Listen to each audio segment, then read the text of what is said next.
Bom, então sejam bem-vindos aqui ao canal Cleibson Américo, né? Estamos aqui dando aula de Filosofia Medieval para o curso de Teologia para Leigos do Instituto São João Crisóstomo. Quem não é inscrito no canal, depois se inscreva, né? Quem não viu as aulas anteriores a essa, veja. Essa aqui já é a nossa sexta aula, curso de Filosofia Medieval. Então sejam todos bem-vindos aqui ao nosso canal. Bom, está bem, Jéssica? Então, excepcionalmente hoje estamos fazendo nas quartas, né? Nossa aula é sempre nas segundas-feiras. E vamos, em continuidade, gente, começar a ver um pouco aí sobre a patrística grega. A gente está falando sobre a filosofia medieval, Henrique. E aí vamos falar um pouco agora sobre a patrística grega, porque vocês viram, né? Já desde o começo eu falei para vocês que a filosofia patrística, a filosofia medieval, ela se divide em duas: a filosofia patrística e a escolástica, né? E a patrística, por sua vez, se divide em duas: a filosofia patrística grega e a latina. Aí eu vou colocar isso novamente só para fim de recordação mesmo, viu? Isso aí é coisa que vocês já sabem. Então nós temos a filosofia medieval. A filosofia medieval ela tem a patrística e a escolástica. Aí a patrística, por sua vez, tem a patrística grega e a latina.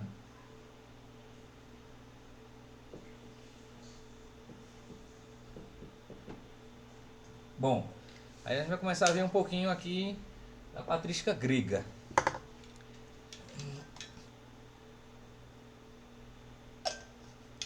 Que na verdade a gente já vem falando mais dela do que da latina, né? Porque como o cristianismo se desenvolve mais no mundo grego, no mundo helenístico, né? Para ser mais preciso, no mundo helenístico, que é aquele mundo marcado pela cultura grega, certo? E já falamos que as principais escolas catequéticas da antiguidade cristã são escolas das cinco principais, né, que é aquelas que provêm dos cinco, que estão ali em torno dos cinco patriarcados da antiguidade. Quatro delas estão no mundo grego e só uma no mundo latino. E aí vocês recordam que dos cinco patriarcados da antiguidade, os patriarcados são aquelas sedes, né, que a igreja tinha aquelas sedes principais: a de Roma, a de Jerusalém. Então nós temos o patriarcado de Roma, cá no ocidente, né, o patriarcado latino, e no oriente nós temos o patriarcado de Jerusalém, porque aí lá tinha a escola catequética de Jerusalém, a escola teológica, né, de Jerusalém. Tinha a escola catequética de Antioquia, que fica mais ao norte da Palestina. Tem a escola catequética de Alexandria, lá no norte da África. E tínhamos a escola catequética de Constantinopla, lá na Ásia Menor, né, onde hoje é Istambul, onde hoje é a Turquia. Então, nesses cinco patriarcados nós temos aí também as escolas catequéticas teológicas. E entendam por escolas catequéticas teológicas, tá certo? Onde, né, ali se congregava importantes doutores da igreja, né, os chamados padres da igreja ou os pais da igreja, e era onde se tinha importantes produções teológicas, de tratados teológicos, né, de defesas, de apologia, de discussões teológicas, enfim, tentando entender os mistérios da revelação, tá certo? Michelane, boa noite, Michelane, bem-vinda. Então, gente, aí da patrística grega nós temos nomes principais, né, que eu já tinha falado para vocês em outro momento, né, os nomes principais, os principais nomes, né, da patrística grega.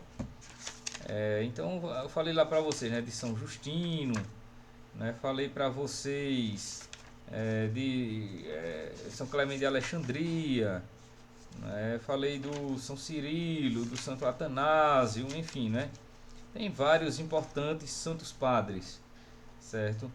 Mas dentre estes, alguns eles acabam tendo uma importância assim, né, muito grande, que são os três que nós vamos falar hoje, que são os três chamados padres capadócios, certo? Os padres capadócios. Então, da patrística grega, né? Eu tinha citado aqui para vocês. Policarpo, Basílio Magno, né? Enfim. E aí eu quero tratar desses três hoje especificamente, tá? Essa aqui vocês já viram. Os chamados padres capadócios, certo, Josiane?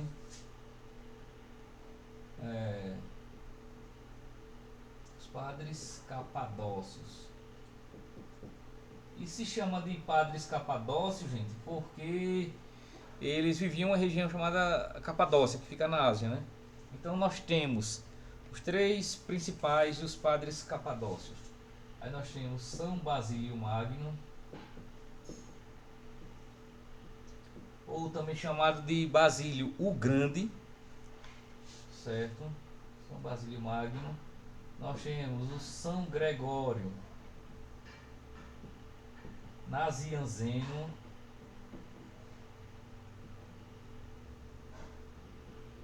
São Gregório Nazianzeno, e temos o São Gregório de Nissa.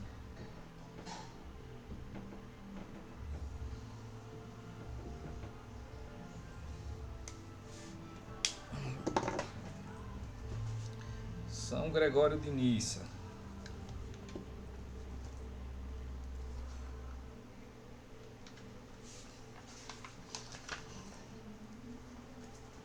Vou pegar aqui agora. São Gregório de Nissa.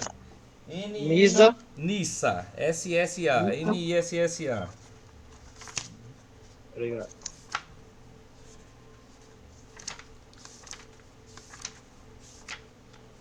Aí, inclusive o Gregório de Nissa, ele era irmão de Basílio Magno, né? São dois santos doutores.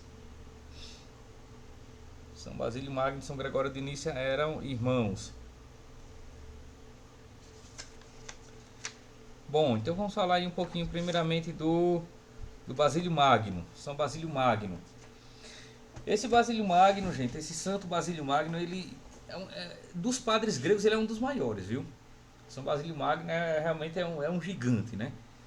Ele tanto para teologia cristã ortodoxa, né, teologia cristã de matriz grega, ele é um dos maiores, se não o maior. É o São Gregório Magno, São Gregório o Grande. E ele é tido, né, como, né, o mais intelectual desses padres capadócios. É o Basílio Magno. Ele tem uma importância grande, né, sobretudo porque ele está ali naquela discussão do Concílio de Nicéia, né, naquele entorno ali do Concílio de Nicéia, no pós-Concílio de Nicéia, combatendo o arianismo. Embora o arianismo já tinha sido, né, fortemente, né, combatido por Santo Atanásio, né, por Santo Atanásio, que foi o grande defensor da ortodoxia, da doutrina cristã, Santo Atanásio. Isso no Concílio de Nicéia, a gente falou um pouco sobre isso, né? No Concílio de Nicéia, que foi no ano 325.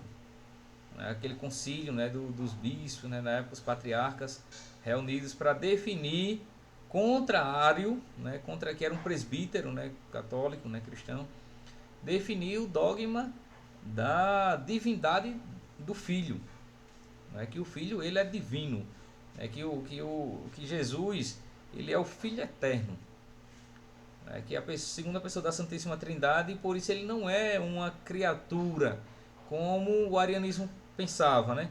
Que Cristo não era Deus, ele era filho de Deus, ele era uma criatura iluminada, super poderosa, mas não era consubstancial a Deus, o Pai.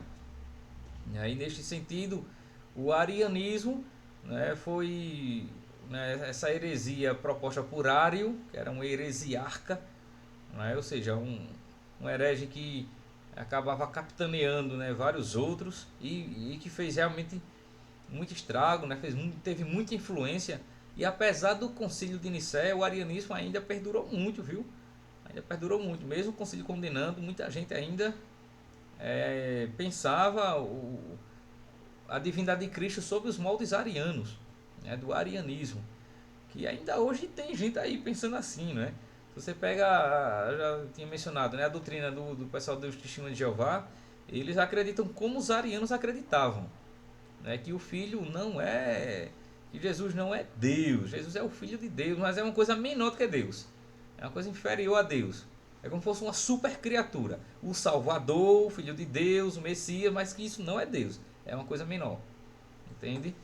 É que isso está muito também nos moldes islâmicos, né? Você vê que no islamismo também, quando eles pensam Jesus, eles pensam assim, né? Jesus, claro, não como Salvador, mas Jesus como um grande profeta, um profeta iluminado por Deus, um grande sábio, não é? Mas que não é Deus. E aí, nesse sentido, para os muçulmanos, Deus é somente o Pai. Assim também como para o judaísmo, né? Há somente um Deus em uma única pessoa. E Ario afirmava isso. Já no cristianismo, né, a gente acredita num único Deus, mas sob a forma de trindade. E, nesse sentido, gente, além de Santo Atanásio, né, que era quem estava lá no concílio de Nicéia combatendo, né, essa heresia, o Basílio Magno, né, São Basílio Magno foi o primeiro assim, grande nome a lançar as bases da doutrina da Trindade, da Santíssima Trindade. Então, São Basílio Magno é muito associado à doutrina da Santíssima Trindade. Na verdade, os três, né? Mas o Basílio Magno como primeiro, né? Associado à doutrina da Santíssima Trindade. Certo. A colega Sayonara aí fez uma observação excelente. Eu ia justamente falar sobre isso, no Espiritismo também. Né? Porque como se Sim, nega a doutrina da Santíssima Trindade, também se nega a dupla natureza. isso, é verdade. Pronto, no Espiritismo também se tem essa mesma visão, né? Que Jesus ele foi um mestre, tanto que eles falam mestre Jesus, né?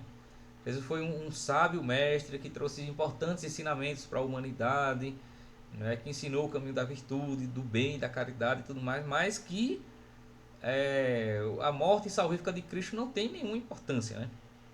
Que nesse sentido aí, o Espiritismo já se diferenciaria de arianismo, né? Que para o arianismo a morte de Cristo ela é importante, ele é o Salvador. Para o Espiritismo não tem uma importância salvífica a morte de Cristo, não tem. Para o Espiritismo o que é importante de Cristo é a sua sabedoria, ensinando o homem a viver eticamente correto para ir se purificando, para não precisar de tantas reencarnações.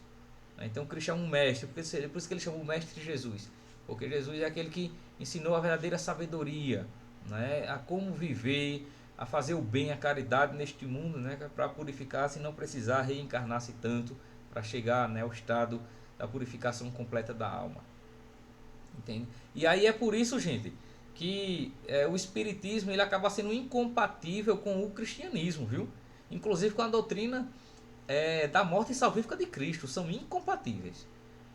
Porque no cristianismo a gente crê, né, que a salvação nossa, ela não vem de nós. A nossa salvação é graça. A nossa salvação vem da morte salvífica de Cristo que gratuitamente nos salva. E somado a isso o nosso esforço, né? Para se salvar, para ir, né, se convertendo e tudo mais. Mas a salvação ela vem de Cristo. A salvação ela é um evento de Cristo, não é? É graça de Cristo, entende? Então a morte dele é uma morte redentora para o cristianismo, né? Já para o espiritismo não é assim. Jesus não exerce esse papel de salvador, mas apenas de mestre, entende? Porque o que faz a salvação não é a morte redentora, é o seu constante esforço, né, na busca da virtude para ir se purificando e você mesmo que vai conseguindo a sua salvação, né, por meio do seu esforço de obras espirituais, de obras de caridade e tudo mais. Então veja que no Espiritismo quem salva o homem é o próprio homem. No cristianismo não, quem salva o homem é Cristo. Então tem essas diferenças fundamentais, estruturais, entre outras, né, que torna ambas as doutrinas incompatíveis. Tem gente que quer juntar uma coisa e outra, mas essencialmente não dá, né? São coisas diametralmente opostas. E aí valeu essa observação aí, Sayonara, muito bem recordado, viu?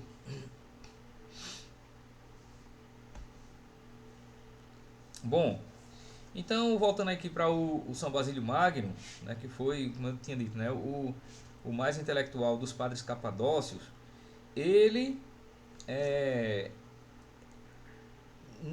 nessa luta contra o arianismo, ele estava ali, né, defendendo não somente a divindade do Filho, mas ele foi o primeiro grande defensor da divindade do Espírito Santo. Então, eu acho que a gente pode ir colocando aqui alguns pontos, né, dele, né, para ficar bem sistematizado isso aqui, tá? Aí vocês vão colocar assim, né, meio que como que num mapa mental. Deixa eu ver aqui, dá para vocês verem, né?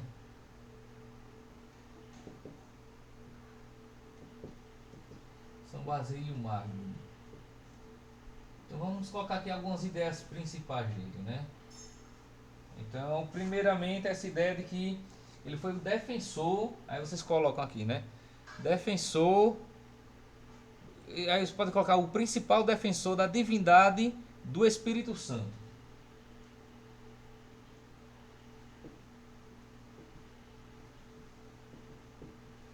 Defendia a divindade do Espírito Santo. Isso porque ele reafirma o que Santo Atanásio já tinha feito, né, defendendo a divindade do Filho, né, anos antes de São Basílio Magno, anos mesmo assim, né, pouquinho tempo. Santo Atanásio já tinha defendido a divindade do Filho, e São Basílio Magno vai ser o principal defensor da divindade do Espírito Santo, como a terceira pessoa da Trindade. É São Basílio Magno.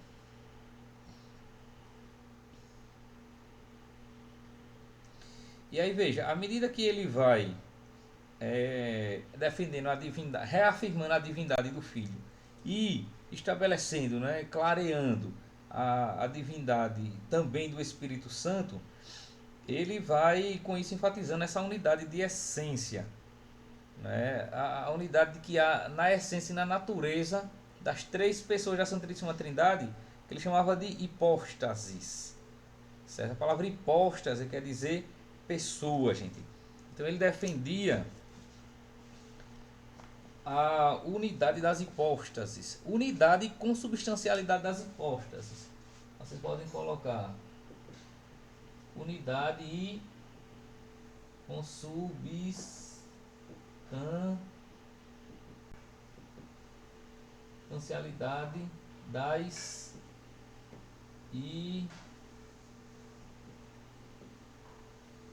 hipóstases. Deixa eu só dar aqui uma dúvida.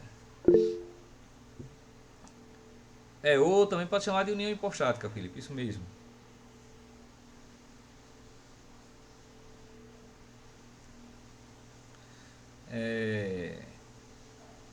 Hipóstase pode se escrever ou assim, ou pode se escrever também com Y, viu, gente? Tanto faz.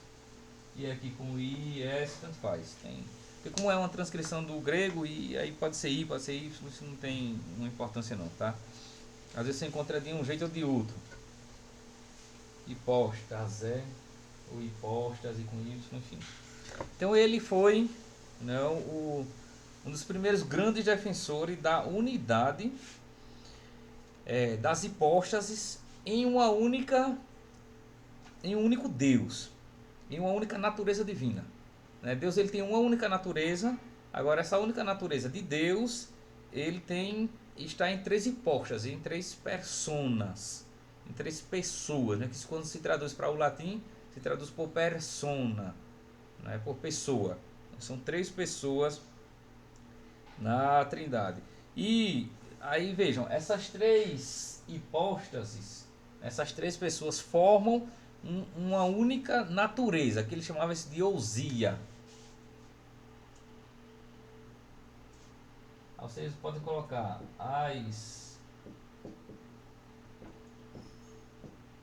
vou colocar dessa vez com Y. As três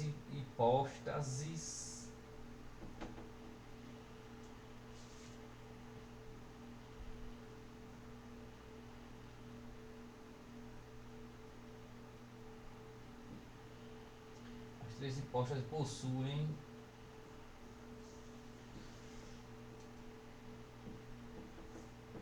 uma única significa natureza? Que a palavra natureza é ousia. Ousia. Em grego é ousia.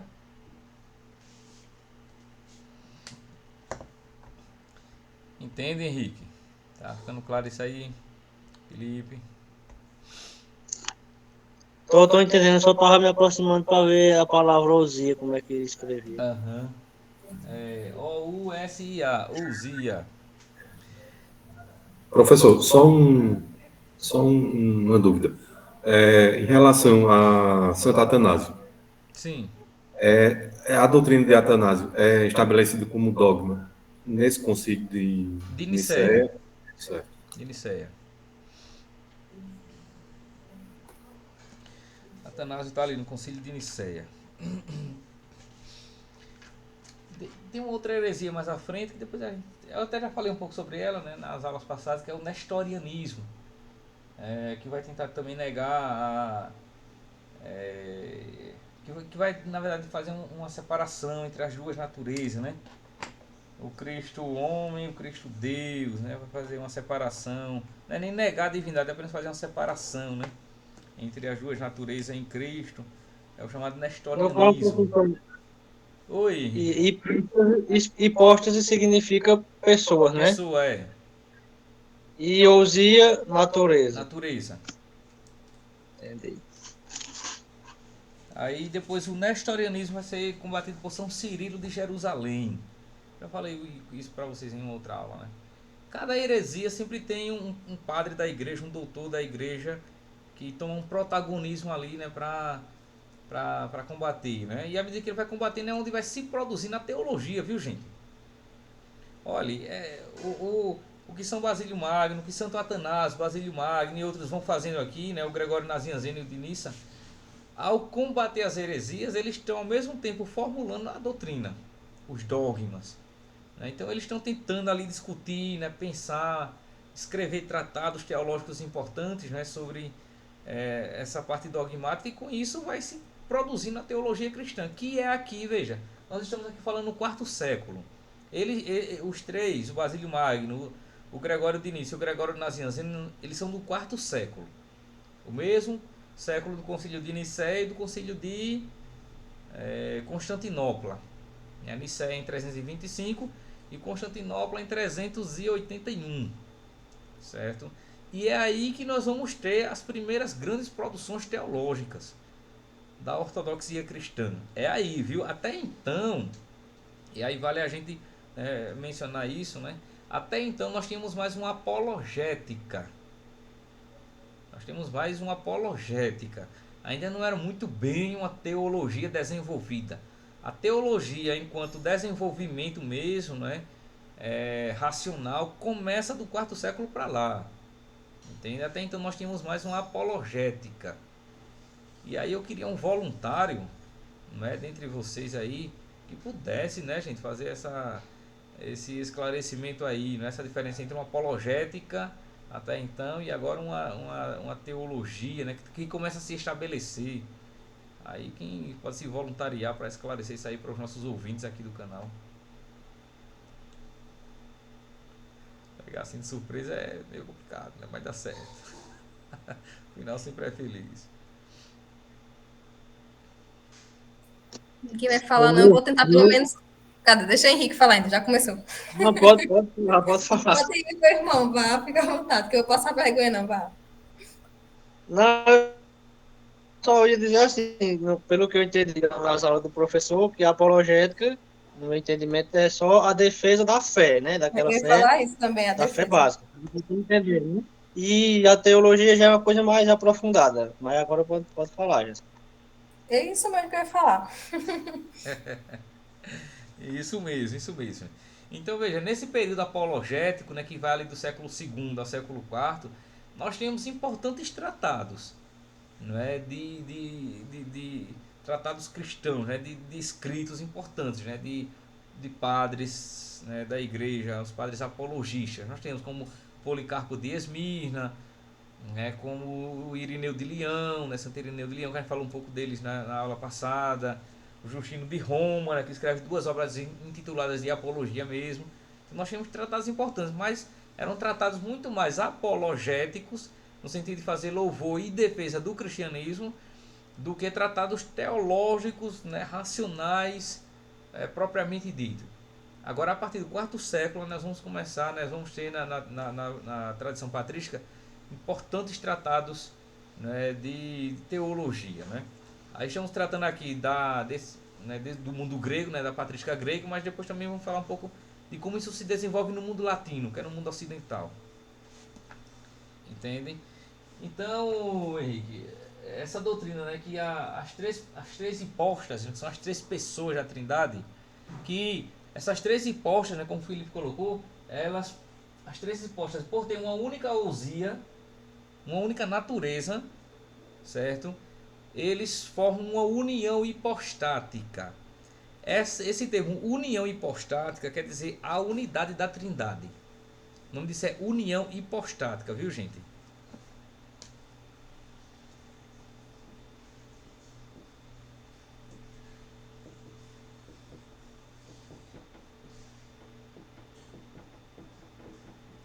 É a união hipostática. E aí vocês podem colocar que a união hipostática é a unidade das 3 pessoas da Trindade. O nome disso é união hipostática, porque é a união das pessoas, das hipóstases. Das hipóstases divinas. Que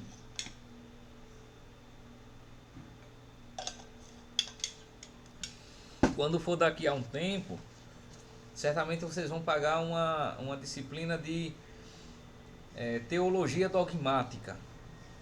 Aí quando estiverem vendo teologia dogmática, aí vocês vão aprofundar mais isso aí, viu? Ou teologia da Santíssima Trindade. Vocês vão depois pagar essa matéria. Eu não sei quem vai ser o professor, mas até então estava sendo o Padre Antônio, que ele é daqui de Alagoas, que ele é doutor também em teologia dogmática, inclusive, né? Conversa de apressado agora. Já Diga. vai ter, no próximo semestre o senhor vai ter outra? Rapaz, é isso que eu não sei ainda, sabe? O ano já está assim caminhando para o fim. Tá isso agora.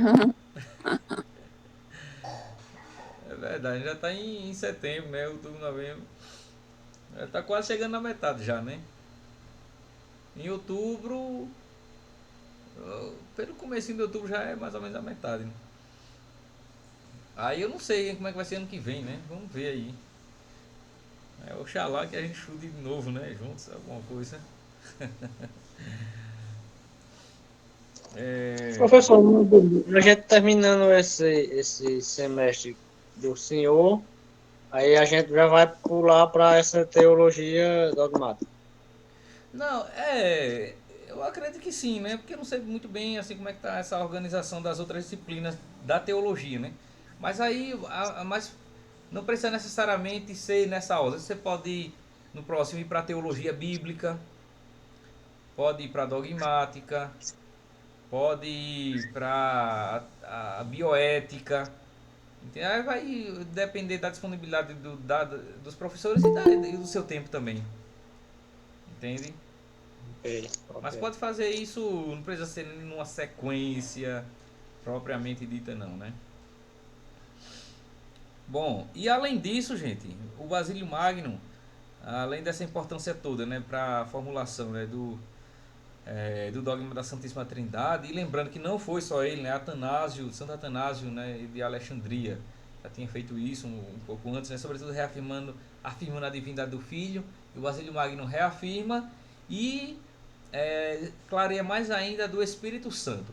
São Basílio Magno, inclusive, vai ter os primeiros tratados sobre a natureza do Espírito Santo é de São Basílio Magno, viu?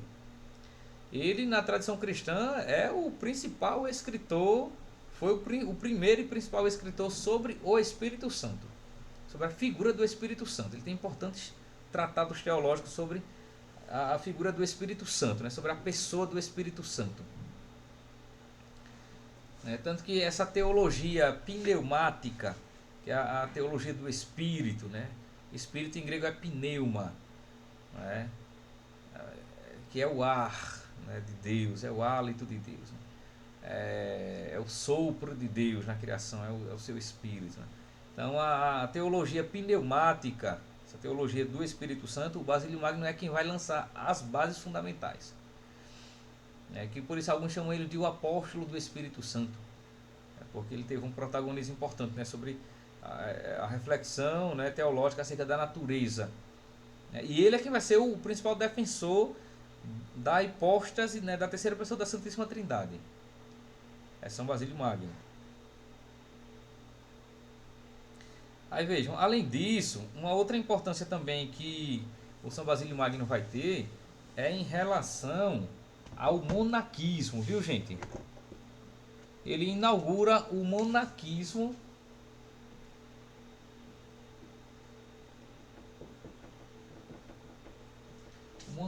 cenobítico. Não sei se você já viu essa palavra, cenobítico. O monaquismo cenobítico. Que o monaquismo cenobítico vai se diferenciar do monaquismo eremítico. Vou botar aqui o sinal de diferente, tá? Diferente do monaquismo eremítico. Eu acho que a palavra eremítico, eremita, vocês já devem ter visto, né? E monaquismo, quando fala em monaquismo ou monasticismo, é o movimento monástico dos monges, né? É a criação de mosteiros. É a criação da vida monástica, né? Como forma espiritual e religiosa de viver a consagração. Até hoje nós temos, né, os monges e as monjas. Que monge e monja se diferencia de freira e frade, viu? São coisas diferentes. Porque freira e frade é uma criação, né? Surge, né, as ordens de freiras e frades a partir do século XIII,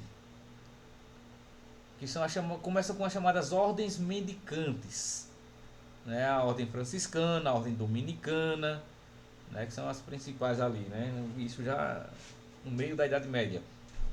Aí essas ordens são as ordens religiosas, certo? São as ordens religiosas conventuais, né, que vivem ali em conventos, ou apostólicas, né, missionárias e tudo mais, e que os membros são chamados de freires, de frei ou frade, né, e freira, que significa irmão.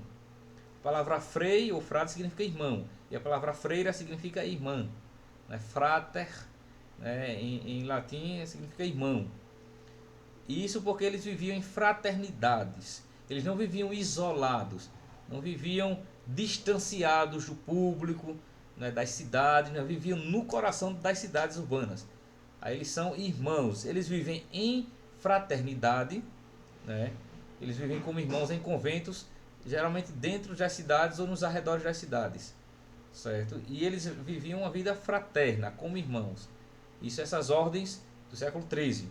Já o monaquismo é o contrário, é a experiência individual e isolada com Deus.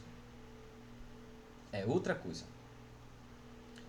Aí vejam, a primeira forma de monaquismo, que surgiu alguns anos antes, na verdade, né, de São Basílio Magno. A primeira forma de monaquismo é o monaquismo eremítico, que esse aqui é isolado. O monaquismo eremítico, ele é o monaquismo isolado. Aqueles monges que viviam isolados uns dos outros. Eles não viviam em comunidades. Então eram os monges ali da Palestina, né, do Egito, da Síria, da Capadócia, enfim, de Antioquia. Eram monges que viviam a experiência isolada e individual. Alguém que se afastava das cidades, né, se afastava da vida comunitária mesmo, né, ia viver nos desertos. Nas matas, né? Na verdade, mata não, porque ali é mais deserto, mas viviam mais assim, afastado mesmo, né? Nos desertos. No caso, esse era o que era chamado de eremita, né? Isso. Que a palavra eremita significa isso mesmo, né? Aquele que vive isolado. Que vive no ermo. A palavra ermo significa deserto. Então o eremita é o que vive no deserto, lá no ermo, ó. Até hoje nós usamos a palavra ermo, né? Aí veja, o monaquismo eremítico, né? O monaquismo eremítico e o pai do monaquismo eremítico, o fundador é Santo Antão do Deserto. Eu já falei para vocês, acho que na aula retrasada, mencionei, né? Santo Antão, ou Antônio do Deserto, né? Santo Antão, ele é o chamado pai do monaquismo geral, né? O pai da experiência monástica, da vida religiosa monástica, é Santo Antão. E esse monaquismo de Santo Antão era um monaquismo eremítico, de viver isolado mesmo. Com São Basílio Magno, nós temos o monaquismo cenobítico, ou seja, que são aquela experiência monástica de monges que vivem em comunidades. Vivem isolados, mas em proximidade com outros monges. E até com espaços comuns, né, como uma capela comum, um refeitório comum, que isso depois vai evoluir para os mosteiros. Não é? Aí nos mosteiros eles vivem isolados, mas em comunidades. Porque ainda hoje é assim, né? Nos mosteiros mais tradicionais mesmo, os monges, eles cada um tem sua cela, chama de cela, né? O quarto individual chama de cela. Cada monge tem sua cela e vive regra de silêncio. Aí com alguns momentos comuns, seja no refeitório, seja na capela, para as orações, para a liturgia, ou nos trabalhos manuais, né? Na lavoura, na criação de animais, artesanato, enfim, produção de velas, de arte sacra, enfim, qualquer coisa aí, né? Aí esses monges eles se encontram para o trabalho e para as orações e para as refeições, mas com exceção disso eles vivem isolados, só que em comunidades. Isso é o monaquismo cenobítico, que é o monaquismo comunitário. A palavra cenobítico, né, traz a ideia de comunidade. E os monges, gente, tanto os eremitas quanto os cenobitas, eles viviam e ainda hoje vivem, né, regras de silêncio. Você vê que mesmo nos mosteiros cenobíticos, como por exemplo o mosteiro beneditino, mosteiro de São Bento, que aí em Olinda tem, né? Em Olinda tem, em Garanhuns. Lá você vê que os monges eles vivem em regra de silêncio, tipo, eles fazem as refeições em silêncio, né? Muitas coisas que eles fazem juntos, eles fazem em silêncio, né? Porque embora esteja em uma vida cenobítica, né, comunitária, mas conservando, né, a experiência individual, monástica. Porque a palavra monástica, ou a palavra monge, deriva da palavra grega mono. E a palavra mono em grego significa um. Significa um só. Um só. A palavra monge significa aquele que vive só. É um que vive só. É um monge. E é da palavra mono, que significa um só, né? Um somente, que deriva, por exemplo, a palavra monossílaba. A palavra monossílaba, o que é uma monossílaba? É uma única sílaba, né? Então, o monge é aquele que vive sozinho. Essa é a ideia, aquele que vive sozinho com Deus, não é? Que vive no seu ou no seu eremitério. O lugar do eremita é o eremitério. Aquele que vive no eremitério, né, afastado, isolado, ou aquele que vive no mosteiro, que é o cenobítico, ou também chamado de monastério. Você encontra esses dois termos.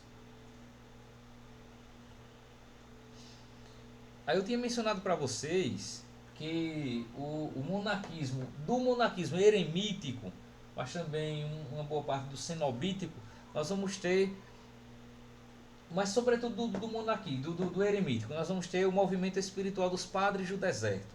Lembra que eu já falei sobre isso? O movimento espiritual dos padres do deserto. Os padres do deserto, gente, são justamente esses monges eremitas. São os pais do deserto. Aqueles monges que vivem sua vida isolada, a sua vida espiritual de modo isolado. Pronto, os cartuchos, né? A Jéssica aqui recorda a ordem dos cartuchos, que é um ramo beneditino bem rigoroso, viu? É muito rígida e vive em total silêncio. É isso mesmo. Eles vivem em total silêncio mesmo. Assim, é um silêncio, né, que Você não fala nada. Eu já visitei algumas vezes alguns mosteiros, né? E é muito interessante assim, né? Eles estão ali em comunidade, mas em silêncio. Parece que não tem ninguém em casa. Um negócio impressionante, né? As refeições, a gente que está acostumado, né, com esse ritmo acelerado da cidade e fica querendo enlouquecer, né? Se eu quero conversar, não tem com quem conversar, que tá todo mundo em silêncio total. Uma experiência muito boa, vocês aí. Qualquer dia vocês vão lá conhecer, né? Quando forem, quem não conhece, o Mosteiro de Olinda, puderem entrar, conversar com um pouco sobre os monges, né? Com os monges beneditinos, perguntar um pouco sobre a vida deles, né? Como é que é e tal. É muito interessante, parece muito interessante. Aí tem um de Olinda, tem um de Garanhuns. O problema é ele querer conversar, né? O problema é querer conversar. Ainda tem isso, né? Mas eles conversam, esse daí de Olinda e de Garanhuns conversam. Porque, inclusive, tem momentos de atendimento com as comunidades, que como eles são sacerdotes também, então eles confessam, né? Aí eles atendem assim, né? Não vivem a total exposição, mas a pessoa acha eles para se aconselhar também, eles fazem serviço de aconselhamento, né? Diz, Felipe. O senhor conheceu o Dom Henrique, não foi? Dom Henrique Soares. Foi meu professor, do Henrique Soares da Costa. Ele foi trapista, né, no Rio Grande do Sul. Foi E também trapista. é muito rigoroso. Foi trapista. E ele não ficou lá na época porque era muito rigoroso e ele tinha problemas de saúde, né? Era magrinho, tinha problemas de saúde, aí não deu certo não. Ele adoecia muito, né, lá no mosteiro. E lá no frio, lá do sul, e pronto. E ele magrinho daquele jeito. Mas ele foi trapista. Os monges trapistas, né, eles têm uma tradição milenar já, viu, gente? É uma ordem monástica cristã com mais de 1000 anos. Eles têm eles conservam muitas tradições. Conta-se até que quando eles fizeram 1000 anos, né, da fundação da ordem, aí parece que um cardeal, né, foi lá visitar, né, para, enfim, né, compartilhar com eles esse momento, né, de comemorar um milênio de existência. O cardeal, né, propôs assim, né, uma confraternização, né, para celebrar esse momento, né. Aí dizem que o abade, né, que o superior chama de abade. O abade disse: mas senhor cardeal, não convém quebrar um silêncio de 1000 anos. Desse jeito. Não convém quebrar um silêncio de 1000 anos, né? E, enfim, né, eles vivem. Então, nós temos, gente, esses dois tipos de monarquismo, viu? Sobretudo na antiguidade, né? Hoje nós temos mais o monarquismo cenobítico, né? O monarquismo eremítico hoje já não se tem muito essa experiência, assim, né? É mais o monarquismo em mosteiros, né? Mas ele começa primeiro como eremítico, depois é que se torna cenobítico. Aí desse cenobítico, Basílio Magno foi quem escreveu a primeira regra do monarquismo é de São Basílio Magno, de como os monges deveriam viver. É a chamada regra de São Basílio Magno. Inclusive tem a publicação, né, desse texto, da regra de São Basílio Magno. Aí lá ele diz como deve ser a vida do monge, como deve ser a vida espiritual, a vida moral, a organização do mosteiro, né, a penitência, a vida ascética, né, que é a vida penitente, de ascese, né, de jejum, de penitência, enfim, né. Aí a regra de São Basílio Magno vai ser uma das principais, é a primeira e vai ser uma das principais regras monásticas do monarquismo cristão, até hoje, inclusive. Uma das principais é a de São Basílio Magno. E aí nós estamos aqui no século IV, não esqueçam disso.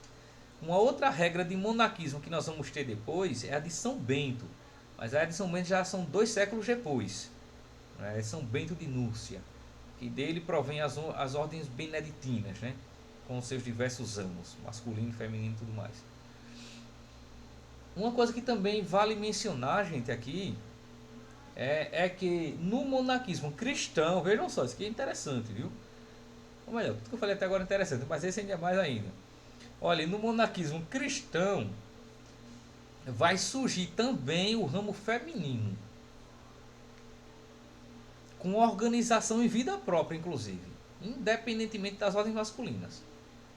O monarquismo cristão ele não foi um movimento apenas masculino, ele foi um movimento feminino também. Tanto o monarquismo quanto também depois as ordens mendicantes tinham o ramo masculino e feminino. Porque se fala, né, erroneamente e preconceituosamente e até estupidamente, né, que as mulheres nunca tiveram protagonismo na igreja, né, que na tradição cristã as mulheres viviam oprimidas, abafadas, sufocadas, não tinham protagonismo nenhum. Ao contrário, né? Ao contrário. A primeira forma de experiência religiosa feminina com organização própria na história do mundo é o monarquismo cristão feminino. Que isso a gente enxerga, né, o que hoje, né, se fala muito aí da valorização da mulher. A valorização da mulher, o empoderamento da mulher. Né, esse negócio já estava no monarquismo antigo, viu, cristão? Já estava lá. Né? Hoje não se tem protagonismo nenhum que já não se teve na tradição cristã, sobretudo, viu? Na tradição cristã. Não estou falando aqui em tradição judaica, não estou falando em tradição islâmica, nem em tradição budista, nem zoroastrista, nem hinduísta, nada disso. Estou falando na tradição cristã. Né? A ascensão da mulher só se deu em países de tradição cristã, pode observar. Não tem país do mundo, né, que as civilizações sempre surgem de religiões, né? As religiões estão na matriz das civilizações do mundo todo, não tem exceção disso aí. E somente nos países de tradição cristã é que se teve esse negócio que se chama de ascensão social da mulher. E isso por causa do cristianismo, não é apesar do cristianismo, é por causa do cristianismo. E por uma coisa muito simples, porque no cristianismo, né, se levou muito a sério a ideia de que homem e mulher foram criados à imagem e semelhança do Criador. E por isso eles têm igual dignidade. Então lá no livro do Gênesis, quando diz que Deus fez o ser humano à sua imagem e semelhança, esse capítulo 1, versículo 26 a 28, né? Deus fez o homem à sua imagem e semelhança de Deus. Homem, macho e fêmea os criou, né? Ish e Ishá, né? Em hebraico.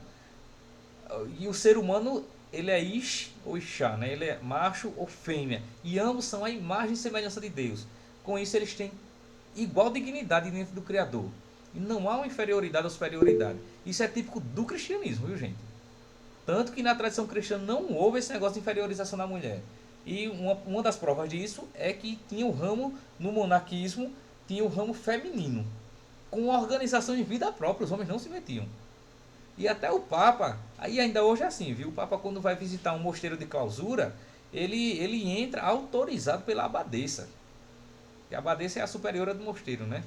É a abadesa quem autoriza a entrada do Papa, repare nisso. Né? E sempre foi assim. É porque os críticos se apegam na impossibilidade do sacerdócio feminino. Mas a igreja não se resume a isso. Pois é. E isso Sim, aí, em relação ao é sacerdócio óbvio feminino, que... não vai mudar nunca. Porque Jesus não botou assim. É. Porque se Jesus tivesse de colocar... Aí pergunta assim, mas por que não tem mulher padre, né? Por que não tem... Uma vez até o padre Léo disseram assim, mas padre, por que não tem freira que é padre? Ele disse, porque não tem padre que é freira, né? Só por isso. Então... o sacerdócio não foi dado às mulheres pelo próprio Cristo, né? Que incluiu as mulheres em quase tudo, mas não botou no sacerdócio. Você vê que Jesus pegou as mulheres mais marginalizadas e trouxe para ser discípulas dele, né? E, inclusive, a primeira pessoa a ver o ressuscitado é uma mulher, né? A Maria Madalena. E ele aparece primeiro e mandando ela ir lá anunciar. Veja que ele deu uma dignidade à mulher que nunca nenhum mestre da antiguidade tinha dado, em religião nenhuma. Ele deu uma dignidade assim à mulher fora do comum, assim, né? Mas ainda assim ele não botou a mulher no sacerdócio. Porque se tivesse botado, teria botado pelo menos a mãe dele, né? Ia ser a grande sacerdotisa, né? Mas mesmo a mãe dele ele não quis botar, então não tem o que fazer quanto a isso.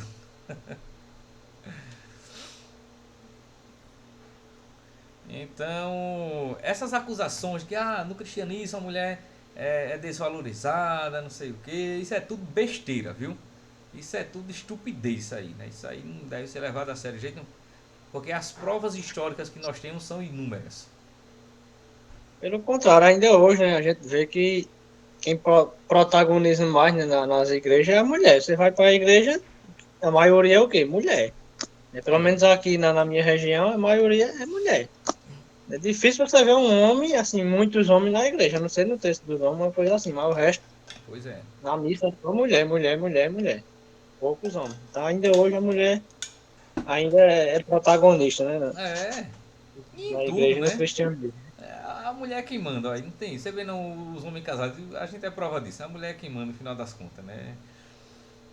E a última palavra é nossa, né? Mas é só para concordar com ela. Sim, senhora, e pronto. Ainda hoje é assim, não tem o que fazer. Você vai comprar um carro, aí você tá com o modelo em mente. Aí a mulher, se lhe convencer de outro, você vai e compra. Aí não tem isso, aí é um negócio da pega. Então é assim, né? Na tradição cristã, a mulher sempre teve um protagonismo por causa do cristianismo. Você vê que no mundo ocidental, a mulher tem um protagonismo e tem esse negócio aí de ascensão social. Não é apesar do cristianismo, mas é por causa do cristianismo. Por essa ideia de igual dignidade, que é uma ideia bíblica. Veja que essa ideia de igual dignidade entre homens e mulheres não vem da Declaração Universal dos Direitos Humanos de 1948. Não vem daí. Inclusive a própria Declaração Universal dos Direitos Humanos, quando fala em direitos humanos pelo fato da pessoa ser humano, isso já vem de uma reminiscência bíblica. Não é que o ser humano tem dignidade simplesmente por ser humano. Isso é uma ideia bíblica. Tá lá. Né? É declarada agora em 1948, né? no pós-guerra, mas isso aí já na Bíblia já estava lá dizendo, né? Que homens e mulheres têm igual dignidade de ser humano porque são a imagem e semelhança do Criador. E que são salvos. Entende? Por Cristo. Então essa ideia ela é totalmente teológica. Ela entra no mundo jurídico, mas ela é totalmente teológica. E aí a gente vê um pouco da influência do direito canônico, né, sobre o direito civil, né? O Aldo é da área do direito, né?